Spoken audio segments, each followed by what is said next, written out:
Três. Olá, sou Nancy, sou professora de Geografia da Escola Professora Maria Júlia Fialho. Vim com o intuito de intensificar o conteúdo programático das avaliações bimestrais que vocês vão realizar nas próximas semanas, tá? Esses conteúdos abordados na avaliação bimestral de vocês, ela vem com um assunto, na verdade, bem amplo, né? Que é globalização e capitalismo. E eu quero aqui, né, trazer um pouco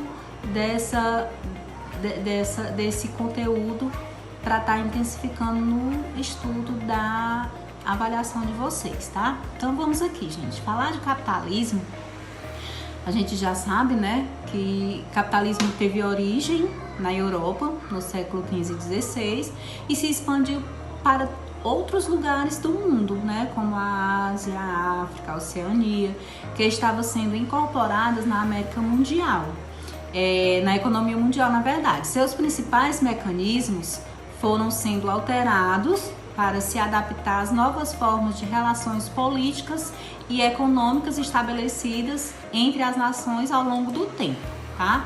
Então, para a gente poder entender melhor essa questão da evolução do capitalismo, a gente precisa considerar 3 fases importantes nesse processo, tá? de capitalismo. Então, a primeira fase trata do capitalismo comercial ou pré-capitalismo. A segunda fase trata do capitalismo industrial. E a terceira trata-se do capitalismo financeiro ou monopolista, como queiram. As 2 primeiras fases, elas são caracterizadas pela relação entre as colônias e as metrópoles, que praticamente elas estabelecem as relações econômicas do capitalismo, tá? E como é que funciona o capitalismo? Tem como principal objetivo o lucro, né?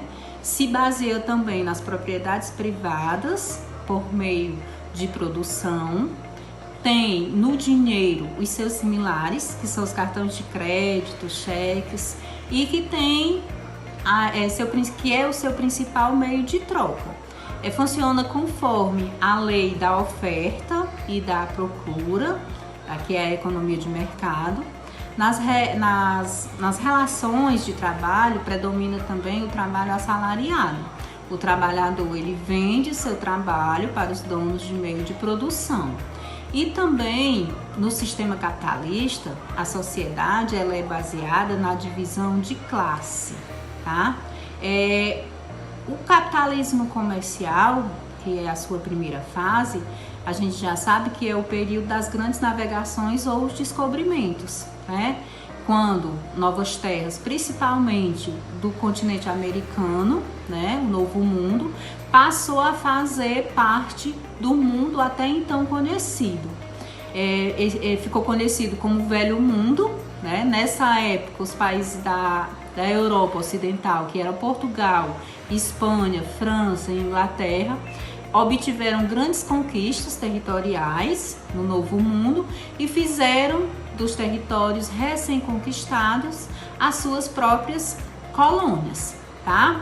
A segunda fase, ela traz já a nossa indústria, né? A nossa revolução industrial aí, onde a gente discute tanto, né?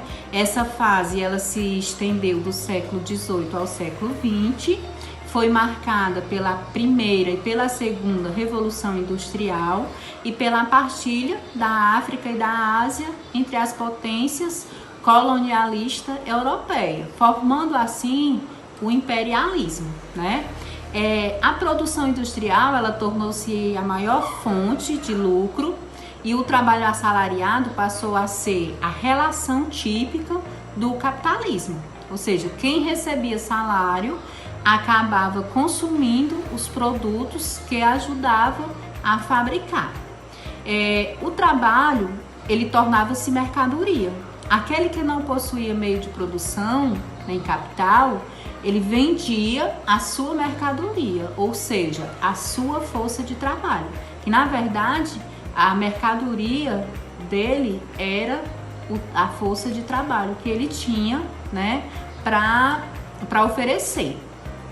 Na fase do capitalismo financeiro, né, ou monopolista, desenvolveu-se após a Primeira Guerra Mundial, entre 1914 a 1918, onde o capital acumulou nas etapas anteriores e precisava de outras atividades, além das atividades industriais, para ser multiplicado. Foi quando se desenvolveu os bancos, as corretoras de valores e os grandes grupos empresariais, e se iniciou o processo de concentração de capital.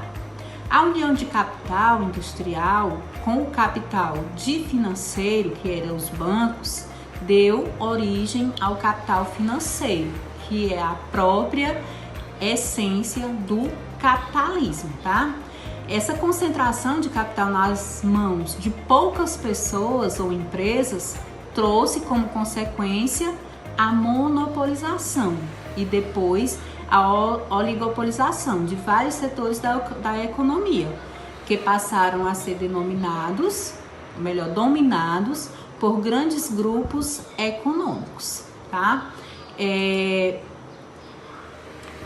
Voltando, né, para a fase do capitalismo financeiro, para finalizar essa primeira etapa, na década de 1980, as ideias do liberalismo clássico foi retomada, mas depois da lição da crise de 1929, foram vistas com um pouco mais de cautela, ou seja, o neoliberalismo prega a não intervenção do Estado na economia a não ser para controlar as crises. A política neoliberal cresceu e praticamente denominou a economia na década de 1990, tá? Então, para a gente concluir o nosso vídeo, eu vou apresentar para vocês um pouco sobre o segundo assunto abordado na avaliação de vocês, que é sobre globalização. Então, como também a gente já sabe, globalização é uma sequência do conteúdo anterior, capitalismo, né? E só para que a gente possa entender um pouco sobre globalização, a gente sabe que globalização ou mundialização é um processo histórico de crescimento, de interdependência de todos os povos e países da superfície terrestre, tá? A globalização pode ser descrita como um processo de difusão de ideias e valores, de formas de produção e de trocas comerciais que atravessam e rompem as fronteiras nacionais, tá? Que alguns falam em aldeia global, né? Pois parece que o planeta até ficando menor por conta dessa aproximação de pessoas, através da comunicação, da internet, enfim. Existe também, dentro da globalização, classificado como tempo, né? Existe também as fases da globalização, que antes das descobertas era uma fase, né, que era a economia mudou a economia mudou o sistema mundo, né? A segunda fase era a fase do mercantilismo, como a gente já viu lá no estudo sobre capitalismo, que era a descoberta de novos continentes e interligações com a Índia e a China.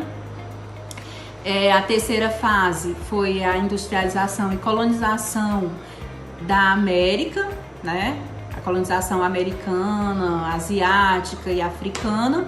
E a quarta fase, que é a globalização nos tempos atuais, né? Aí vem o colapso do socialismo e a crise de Estado também, né? Que faz parte dessas fases da globalização. A gente sabe que o início da globalização moderna, com o fim da Segunda Guerra Mundial, aconteceu aí uma vontade de impedir de que uma grande guerra ocorresse novamente no futuro. Então, para o bem do futuro da humanidade, a criação do mercantilismo, né? Que era a questão dos comércios, aproximar cada vez mais as nações umas das outras. Existe também as características principais do início da globalização, que eram os países emergentes, os países subdesenvolvidos, com certo grau de industrialização e com boas oportunidades para investimentos internacionais, que aí vem a China, por exemplo, a Rússia, o Brasil, a Índia, né? Existia também critérios para a avaliação internacional que ajudava nessas fases, né? Então, a globalização, ela trazia muitas coisas boas, né? Como vocês já sabem, tem as fases boas, que são as vantagens, e tem os impactos, que são aquelas desvantagens, né? A gente sabe que a globalização, ela afeta todos os setores da sociedade, principalmente a comunicação, o comércio internacional e a liberdade de movimentação com diferentes intensidades, né? Do planeta, como por exemplo a comunicação, a qualidade de vida, efeito na indústria e no serviço. Por quê? Porque a globalização, ela aproximou, né, o mundo e acabou deixando a gente a par de tudo que acontece no planeta, né? Então, o que se passa no mundo inteiro, a gente vê em tempo real, através desse grande avanço tecnológico, e a gente sabe que a gente vive acompanhando e vivendo nesse mundo globalizado, né? E traz vantagens e desvantagens. Então, pessoal, é isso. Espero ter contribuído. Qualquer coisa, vocês podem estar se aprofundando mais nos estudos através do livro didático e também desses nossos meios de comunicações tão ágeis, né, como a gente acabou de falar, que é a internet. Então, um grande abraço. Tchau, tchau.